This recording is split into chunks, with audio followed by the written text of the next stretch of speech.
Hello,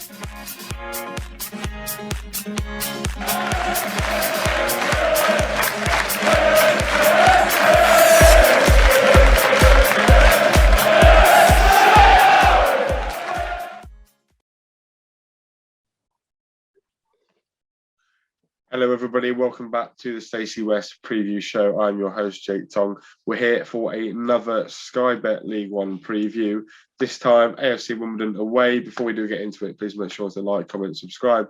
We're trying to reach 500 subs on the YouTube channel. Also, go and listen to the podcast, which is out at lunchtime, the day this goes out as well.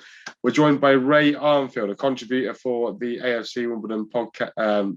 Program rather, as well as a tour guide of the new Plough Lane. Ray, how's it going, mate? Not too bad, Jake. Thanks for having me on. Yeah, no worries, mate. You Wimbledon fans are quite hard to find, give or take, especially on social media. I'm surprised. There's normally a few of us floating about, so yeah. Wicked, we have a podcast as well, so yeah. Yeah, we've got plenty of time to talk about that, Ray. Let's talk about, obviously, you're a tour guide at the new stadium. Mm-hmm. You know, you guys have just been there maybe, just over 18 months now. How are you sort of finding being back at Plough Lane? And is it starting to feel like home again? It's fantastic. I mean, if you're an old school Wimbledon fan as I am, I mean, I've done 50 years now. Losing Plough Lane in 1991 was a massive blow. And I think most of us in our wildest dreams never thought we'd be getting back there. One of the things that I do point out on my tour is that when I say, we're back at Plough Lane, people think it's the old ground with the Crazier Gang and all that. But in the 1912 season, we actually played partially on the site where we are now before Merton Council shoved us up the road. So we are technically back home in every sense. But what's it like? Yeah, fine. I mean, you know, we're all sad enough to watch it being built literally with a fly-on-the-wall camera. But I always say to people, I could show you 100 photos of the ground, but if you're anything like a Wimbledon fan, you just got to see it, feel it, touch it for the first time. And every time I go in there, whether it's full or not, it just gives me a buzz because I know the work that's gone into it and the wait that we've had to have for it. Yeah, and obviously you guys were ground sharing with Kingstonian down the road. How weird was that going to games knowing that, you know, it's similar to Coventry in a sense where you're going to games and you don't quite have that connect with the ground. So we have it at Sincil Bank where, you know, it's very iconic for Lincoln fans. When you're at the ground, you go into Sincil Bank, it's our home, it's always been our home. Was it slightly weird going to Kingstonian when you guys were playing there for the couple of years before? It was weird in every sense because obviously you were looking at a fan base that maybe three months earlier were watching Championship football, going to places like Sunderland, Wolves, and all of a sudden they were in the Combined Counties League and having to look up where places like Viking, Greenford and Hartley Wintney were. Yeah. So I think that was the biggest sort of hurdle, if you like, rather than where we were playing. It was just the sort of chasm in like standards. But even now, I look back and I'm still amazed that people bought into it in such large numbers quite so quickly. And I'm so tempted. I know this was not on the running order that we sort of spoke about a minute ago, but obviously there's the well-publicised split with AFC, with Wimbledon and then MK Dons. Yeah. I've spoke to MK Dons supporters about this, and they sort of saw it as a very good thing. You can imagine they're getting a new football club. But from an AFC Wimbledon point of view, just tell us what that sort of period in time was like with Winkleman and everything that sort of went on sort of early 2000s. Well, I think it had been coming probably back from 1997 and maybe before that, because there was an effort to move the club to Dublin then. And that had a bit of legs, but it fell through because there was opposition virtually everywhere. But the Milton Keynes thing, you thought, well, it would be a bit more of a serious try because we were a club with no ground and they had a ground with no club. So perhaps those who weren't on either side of that divide would maybe see it as a bit of a better fit. What was it like for me? Well, I was outside the FA offices when the news came through, 28th of May. I had to go home and tell my son, who was 12, that basically we didn't have a club to watch anymore. I'd heard there was like rumblings behind the scenes of going again, but we knew it would have to be at a very low non-league level. And most of us knew that it was like 43 days from then to get a team or a club up and running to play in a league somewhere. So we basically had to tell our fan base, we've got no league to play in, we've got no ground to play on, we've got no manager, and we've got no players. Could we have a couple of £100 for a season ticket, please? So it's a big ask, but within a couple of weeks we had something like £70,000 and a fighting fund, and luckily we had some good people in the right place at the right time, and it's all, I wouldn't say it's fallen into place because it's hard work. People look at our record and say, well, you've gone up 6 times in 9 years or whatever, it must have been a breeze. No, it wasn't. There's a lot of hard work that went into that. Yeah, you mentioned that sort of rapid rise up the pyramid. What a great achievement it was, and then now you're eventually in the same league as Milton Keynes Dons. What's one of those games to go like from a Wimbledon point of view? Is it fierce? Is it nasty? Is it, do you know what I mean, like a proper old school rivalry, or is it sort of like, oh, we're not really that bothered about it? I think it's lots of things to lots of different Wimbledon fans, really. Some like me would never go there to see a game, and I haven't. I've seen us play them twice at home. We've won one and lost one. Funnily enough, I'm not going to see this season's game at Plough Lane, not for any boycott reasons or anything like that, just that I've had something sort of rearranged on that day, even before the fixture list came out. So when I looked at it and looked at when it was, I thought, well, could have been worse. My own point of view, I would rather not have to play them at all. The old football rivalry is, someone's got a rival club down the road and you want to beat them because you want to walk into work on Monday in the office or the factory and boast that you've beaten them. But we don't really have that. We just rather that we wouldn't play them at all. Yeah, obviously, it looks like MK Dons might get the better of you this year, obviously, with their form, but probably more looking at your form of recent. Obviously, we sort of said before we came on air, no win since December the 7th, which was a 2-0 away win at Accrington Stanley. What's happened? Because you came to Central Bank and you looked, I thought, very good, but all of a sudden it sort of just fell off a bit of a cliff edge. Well, I think we know that we've struggled to sort of stay in the league the 4 or 5 years that we've been in it. So last season we did consciously try something else, not perhaps relying quite so many older players, sort of 30 plus, and try and bring the youth through. So doing something very different. And it started off fine. I mean, we had three wins in our first 7 games, and maybe one or two people got a bit giddy. But then, I mean, some of the stats after that are shocking, really. Three wins in the next 29 games. We haven't won in 2022 yet. We've not won in 17. We've drawn 9 of those and lost 8. But, I mean, a lot of our more critical fans are saying, well, find me a club where that run of form and those stats don't mean that the manager goes. And it's a struggle, really. But we are trying to do things a bit longer term now. I'm not sure if the sort of pain, if the worst happens, will mean he's still here next year. I don't know, but my goodness, we need a win on Saturday. Yeah, likewise. What do you think the reason is for this sort of the bad form? Obviously, last year you had Joe Pigott to put the ball in the back of the net. It doesn't seem that you've got a figure like that. You were relying on Ollie Palmer, which, as we know, can be a bit of a liability. Is it just you can't score goals? Is it you concede in maybe 3 or 4 a game? What's the crack there?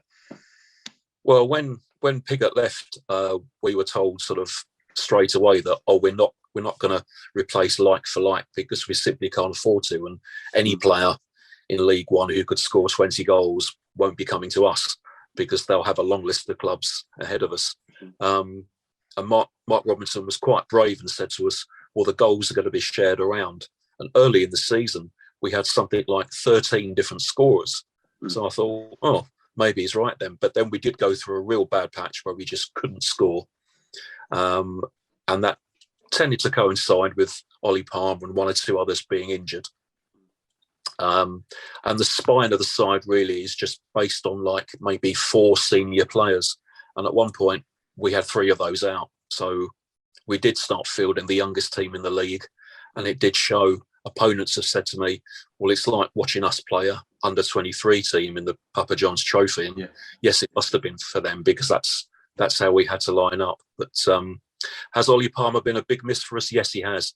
We did get him, I think, as fit as he could be, and started to see the results. And then, of course, Wrexham dangled the carrot and off he went, which I don't blame him for. But I mean, they just put an offer on the table, which transfer fee wise, I think we could have rebuffed. But I mean, the personal terms that he's supposed to be on, we just cannot get near that. So that's life. Just in terms of speaking about the youthfulness, I think I looked at the stats, and I think Lincoln and Wimbledon had two of the youngest squads last season in the division, which is really impressive, obviously, for both teams to stay in the division. Obviously, we went on and got into the playoffs. But you touched on Mark Robinson there. Obviously, not massively well known outside of the AFC Wimbledon sort of circle, as you will. Obviously, this run of form is going to sort of maybe get its critics. I know Michael Appleton is severely under a bit of pressure at the moment. Mark Robinson, is his job under any scrutiny at all? Are there supporters calling for his heads, or are they all fully behind him still? I think openly and loudly, no. And you might think that's amazing given the run of form that we have. I think people are trying to see what he's trying to do. And 1 or 2 exceptions, I think we got beat 4-0 at Bolton, 3-0 at Oxford. But recently, when we have lost, it's only really been by the odd goal most of the time. And people talk about like fine margins and stuff, but literally nothing has gone for us lately. So every day or every game that we have, you think this might be the time where we get the 1-0 win with a goal off somebody's backside in 90 minutes, but it just never seems to happen. And you're right, it's a combination of us struggling to score goals a bit and being a bit naive at the back. I mean, I didn't go to Plymouth Tuesday, but I saw the goals and they were pretty naive. So yeah, that's actually a great segue. I couldn't have done it any better myself. The Plymouth game on Tuesday night, then we both travelled away from home. We both got beat by 2-0 by 2 probably very good sides. But I'm more interested in your game. Were Plymouth too strong for you, or did your boys sort of just roll over and accept the fact that they were never going to get anything out of that game anyway? Well, from what I hear, I think we had a very good opening 15, 20 minutes. I wouldn't say he's a replacement, but Sam Cosgrove, who's our only sort of tall number 9, had virtually a free header, hit the post with it. You could just tell by his reaction that he desperately needed that to go in, and it didn't. And when it didn't, I think a few of us were just taking deep breaths and thinking, we're going to pay for that. And we did. Our keeper made an unusual error for him, spilled a shot, somebody followed up and scored, and I think heads dropped a bit, and then we got cut open far too easily for the second goal, and then we just weren't going to get back into it. Yeah, now I'll probably cheer you up by talking about the reverse game that happened earlier in the season at Sincil Bank. I'm not too keen to talk about it. You can probably imagine why, Ray. Wimbledon winning 1-0. I think it was a penalty in the first 5 minutes. You went on to convert and you closed the game out 1-0. Can you remember much from that night? Because obviously it was a long time ago now. I think it was sort of really early in the season, wasn't it? Maybe one of the first Tuesday night games that we had. Can you remember much from that night? My first reaction there is we've scored too early because the prospect of us maybe shutting up shop for 85 minutes is normally beyond us. And whilst I was pleased to take the lead, I thought, are we going to hold out? And then I think there was something like 5 or 6 minutes of injury time, and I just thought the inevitable is going to happen, and it didn't. And I was amazed because when we had that win, we were going through a spell of conceding almost every game between 45 and 60 minutes. So I thought that's another mental hurdle to get over as well. And once we did that, I thought, well, worst case scenario, you guys have got to score twice to beat us now. We can't score once, Ray, never mind twice. What did you make of Lincoln that night? Then obviously I think our supporters listening to this will say we were very poor. We didn't really curate anything that made you guys worried, but I'm just curious to see what you sort of thought of our performance that night. I can't really recall what sort of side you had out now, but one of my sort of hats that I wear at the club is to write the piece on the visiting team for the match day program. So I've had to sort of research you guys a bit, and certainly now I see your like forward options. You've got 3 experienced forwards: Hopper, Maguire, and Marquis, plus Scully as well, and that would sort of say to me, you shouldn't have any issues scoring goals. I mean, Marquis in January must be a fantastic signing for you. Perhaps when you got him first of all, and what he's done since. I mean, we would have killed for one of those, let alone 3. So. Yeah, if you can give us the Ollie Palmer money, we might be able to start talking about it, Ray. I've written down some key men for AFC Wimbledon, obviously at the moment. I've written 3 names down. Radoni is a player that I like. Obviously young, coming through the club there. Hartigan, another really good, solid League One player. And then I couldn't go talking to a Wimbledon fan without speaking about Alex Woodyard, obviously a bit of a cult hero at Lincoln City during his time here. Really impressive, got to, a promotion with us and then moved on to Peterborough. I'm really interested in Woodyard first and foremost, if that's all right. How's Woody sort of got on at Wimbledon? Because it looks like his time at Peterborough, he was a little bit in and out the side, and then he's came to you guys permanently, and you've managed to give him a home where he's been able to build a platform and put in some really good, consistent performances. He's done really well. I mean, he got the captain's armband early doors, and up until a recent injury when he missed about 7 or 8 games, I think he was nailed on as People's Player of the Year. He was just doing things that our other midfield players couldn't do. And we certainly missed him. So it's no coincidence that, part of our bad run was when he was out of the side. So we're certainly better with him back, which he is now. And I'd say, probably if I was voting now, it'd be between him and Jack Radoni as Player of the Year. So Jack's got 8 or 9 goals. He's very versatile. He can play on the wing as a number 10 or old school number 8. So it's just where we can get the best out of him. So I would say those 2 and maybe Ayub Assal are our danger men. And I would think they're all going to play Saturday. Just talk to us a bit more about Radoni then. Obviously, he's had a really good sort of breakout year this year. Is there the chance that you guys are getting a bit worried with the summer coming up about him potentially moving on? Do you think he could move himself up a division and play higher? For sure, yeah. I think there was a lot of talk about him going in January, but we managed to hang on to him. I think contract-wise, we've got him for next season as well. But the temptation might be to maybe cash in on him, particularly if we do go down. He'll probably want to go as well. But he'd be a massive loss, and I think certainly given his age and the potential that he's got, that we'd be looking for a lot more money than we got for Ollie Palmer, really. But I think it's the sort of long-term plan, really, as it used to be at Wimbledon in the 80s. Is maybe bring a few through, sell a couple, keep a couple, and just maybe keep on doing that with the sales paying for the next generation to come through, because we are very youth orientated here. We tend to do well in the Youth Cup, and we've even sold a couple of players like Matt Cox, a keeper who's at Brentford now, who we've ended up selling price with him getting games in the first team. So people do look at us now, and certainly youngsters look at us and say, well, if I went to Chelsea or somewhere, I'd just be one of 30, 40 people going for 5 or 6 spots in the team. But there's a pathway at Wimbledon, and I've seen people do it and use it. So, if I don't end up having a career at Wimbledon, it's a shop window for me. Yeah, I think that's a really good USP, especially given your location in London as well. You can pull on West Ham, Crystal Palace, teams of that ilk to get their best youngsters coming out of the academy. Moving on to Saturday then, Ray, I don't think it can be defined as anything but a 6-pointer. Obviously, you guys beat us. You go within 2 points of us, which will give you guys a massive confidence boost. But if it goes the other way and we win, we're 8 points clear of you with 10 games to play. It probably looks a bit too, we're one of those teams that are gone from you're looking at the team dragged back in. What we're thinking ahead of the game on Saturday, then I'm curious to see where your expectations are, how Wimbledon are going to set up, how you think they're going to play. Are they positive at home, or can the crowd get on the backs a little bit like they do up here? No, I have to say, again, if you look at our record, we are one of the most patient crowds in the league. There's the odd grumble, as you would get if you haven't won for 16, 17 games.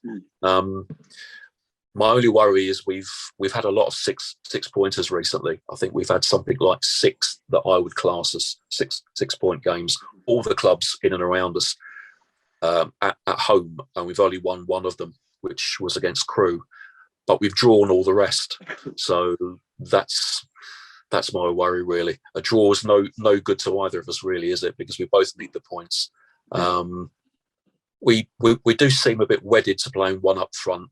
And sometimes the guys behind that one up front don't really come and support them enough. So I just hope that we might risk it a bit and play 2, particularly as we've recorded a young forward that we've had out on loan today. So I'm hoping they might just chuck him in and see what happens. And what's the style of play like? How are we expecting? Obviously we've only seen the Wimbledon play once this season, but you mentioned Sam Cosgrove as a player that you'd ideally play the ball into and it would stick, and then you would play around him. Well, are you long ball? Can you switch it up and play out from the back, a similar sort of style to what we do? That's what I would suggest to you guys to watch out for. Is we will play out from the back no matter what you do in terms of pressing and stuff like that. So are Wimbledoners as stubborn in their ways, or do they tend to mix it up a little bit? Yeah, formation-wise, I think we are a bit stubborn. But in terms of the style that we play, we do mix it up a bit. I know people probably still have it in their heads that Wimbledon are all like, short haircuts and long balls. But time has moved on, and that's not really Mark Robinson's style of play. If you get a chance, have a look at our game against Oxford at home back in start of the season. We had a 5-man move that started literally on our own goal line. The ball never left the floor until somebody side-footed it home, and all 5 players were academy products. And that was the most satisfying team goal I think I've ever seen. So, anything like that will be very welcome. I'm going to push you for a score prediction, Ray. I know you said you draw these games, you tend to draw these games, but Wimbledon have surely got to go for it and look to drag us by the scruff of the neck back into the relegation battle, haven't they? Yeah. I think my confident prediction is that neither side will keep a clean sheet. If you're going to put me for a score, I'm going to have to say perhaps we might get that goal off somebody's backside and nick it 2-1. Brilliant. So. Well, thank you for coming on, Ray. Is there anything that, obviously, I know you do the programme, so is there anything you want to plug and tell our listeners about? I'd just like to say thank you very much. I know you guys came up with a superb hashtag, Lincoln City, or a disgrace. Yes. So that caused much amusement in our neck of southwest London. So thank you so much for that. Absolutely, no problems, mate. We don't like MK probably as much as you guys. Again, thank you, Ray, for coming on. So insightful. All Ray's Twitter links will be in the description. I'm sure you have to buy a programme. I think there's 800 of us going down to Wimbledon on Saturday afternoon. Make sure you buy a programme because Ray will be in there. And I'm sure it's going to be a fascinating read. Thank you, everybody else, for watching. Make sure to like, comment, subscribe. And we'll see you next week for another Sky Bet League One preview. Thank you for watching.